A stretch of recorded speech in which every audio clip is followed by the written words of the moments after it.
Bismillahirrahmanirrahim. Assalamualaikum warahmatullahi wabarakatuh. Selamat pagi Bapak Ibu semuanya. Berjumpa lagi di channel YouTube saya. Pada video saya kali ini saya akan kembali membahas tentang bagaimana cara menyusun SKP sesuai dengan Permenpan RB nomor 6 tahun 2022. Kali ini kita akan coba menyusun SKP untuk jabatan eselon 4 atau setara dengan kepala UPT atau kepala seksi. Tentunya yang pertama perlu Bapak Ibu miliki adalah SKP dari JPT atau SKP atasan langsungnya. Di sini kepala seksi kebetulan yang akan saya buat adalah kepala UPT, di mana atasannya adalah kepala dinas. Jadi di sini kita siapkan dahulu untuk SKP kepala dinas. Dan jangan lupa siapkan dokumen perjanjian kinerja. Kita buka dahulu untuk SKP kepala dinas.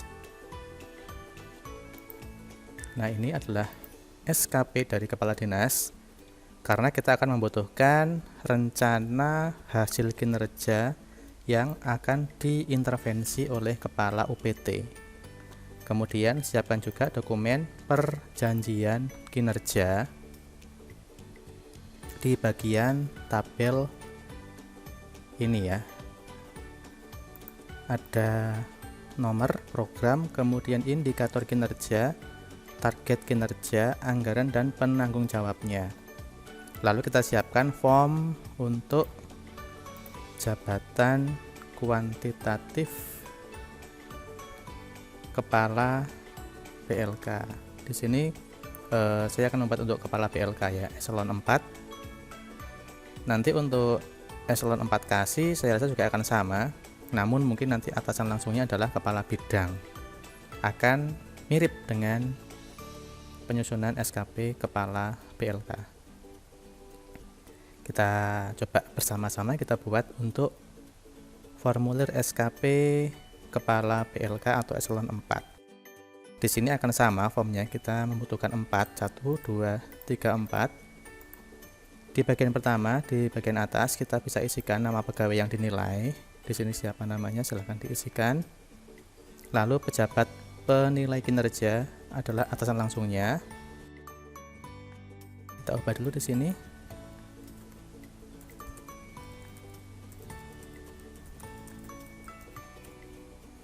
Lalu di bagian bawah, rencana hasil kerja atasan yang diintervensi. Jadi kita buka dahulu untuk SKP-nya kepala dinas. Untuk BLK atau Balai Latihan Kerja itu adalah di bagian di sektor di sini ya, di meningkatnya kesempatan kerja. Jadi ini adalah rencana hasil kerja yang akan diintervensi. Kita copy, kita masukkan di bagian utama.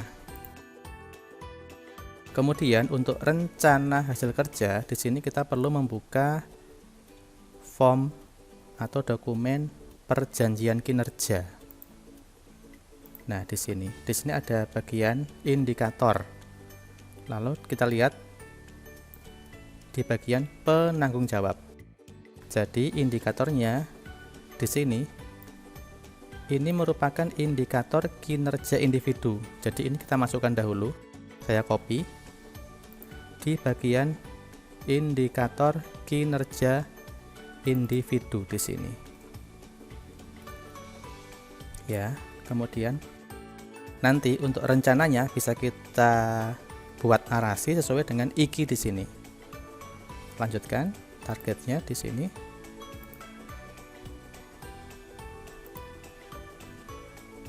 %88. Nah, seperti itu. Kemudian di bagian kualitas barangkali bisa diisikan ketercapaian persentase. Lalu waktu bisa diisikan ketepatan waktu.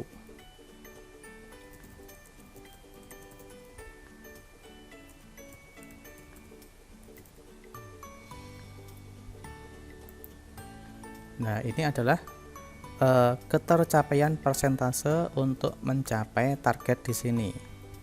Mungkin bisa kita buat 98%. Waktunya 12 bulan. Nah, ini.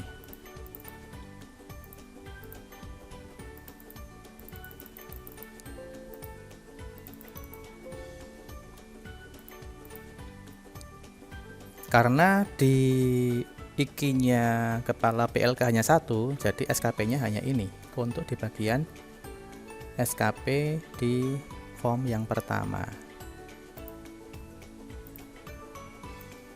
Di sini hanya ini, ya. Nah, kemudian di bagian bawah ini sudah ada formnya sama dengan SKP lainnya, sudah ada narasinya. Ini mengacu pada core values ASN yang berakhlak. Seperti ini, tidak usah dirubah maksud saya. Sudah ada formatnya.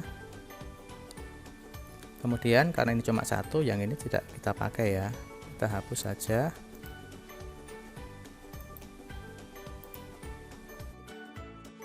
Untuk rencana hasil kerja, tentunya di sini kita akan buat narasi sesuai dengan yang di sini.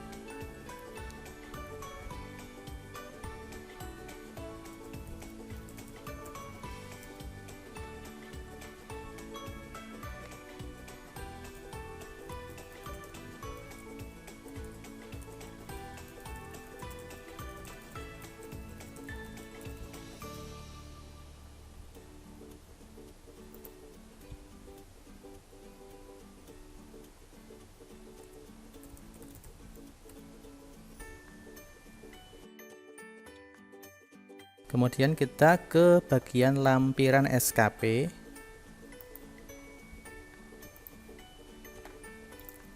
Dukungan sumber daya bisa diisikan seperangkat komputer, SOP silahkan. Kemudian skemanya akan sama. Mungkin bisa diisikan hasil pekerjaan dilaporkan setiap bulan. Kemudian konsekuensinya ada dua opsi, jika memenuhi ekspektasi pimpinan dan jika belum. Ini sudah saya isikan. Kemudian di form yang ketiga ini adalah evaluasi kinerja. Ini merupakan form yang harus diisikan oleh PPK atau pejabat penilai kinerja. Di sini akan ada yang pertama adalah capaian kinerja organisasi, bisa diklik lalu dipilih oleh PPK. Nah, contoh baik. Lalu hasil kerja di sini akan mengambil dari nilai di SKP di bagian awal. Ini tidak kita pakai.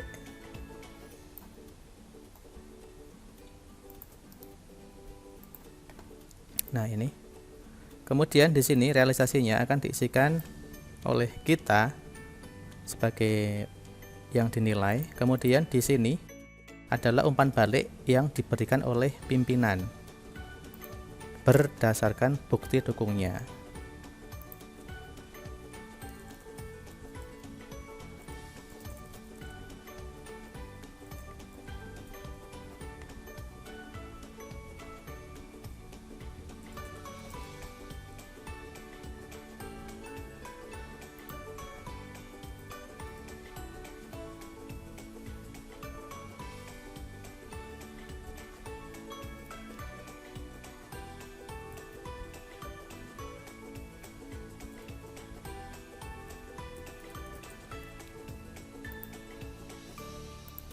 Nah, di sini barangkali untuk kepala PLK mengerjakan laporan pelatihan. Artinya adalah siswa pelatihan itu adalah pencari kerja yang akan diberikan tambahan kompetensi. Jadi di sini sesuai dengan indikator kinerjanya adalah pencari kerja yang memiliki kompetensi. Kemudian kepala PLK melaporkan sejumlah dokumen sesuai dengan pencari kerja atau siswa yang mengikuti pelatihan dan memiliki sertifikasi kompetensi.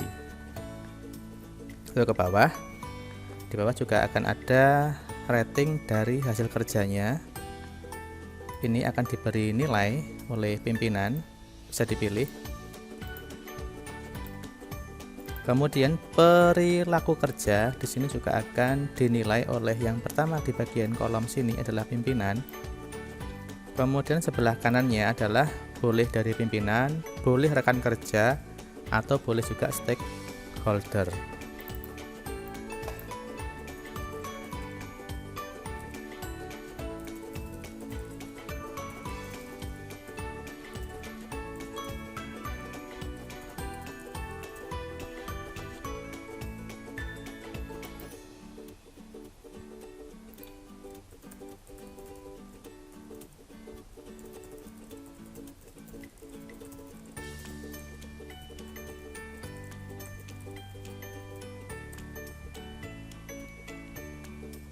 Dan seterusnya. Kemudian di bawah juga akan ada penilaian rating perilaku kerja. Di sini bisa juga dipilih tanda anak panahnya, kemudian diklik. Otomatis di predikatnya akan menyesuaikan. Kita lanjut ke bagian terakhir adalah dokumen evaluasi kinerja pegawai. Di sini otomatis akan terisi. Lalu bagian predikat akan diisi secara otomatis dari evaluasi tadi. Nah, keempat dokumen ini adalah satu kelengkapan untuk membuat SKP bagi eselon 4. Jika ada pertanyaan, silakan Bapak Ibu bisa berikan komentar pada video saya. Terima kasih. Saya akhiri. Assalamualaikum warahmatullahi wabarakatuh.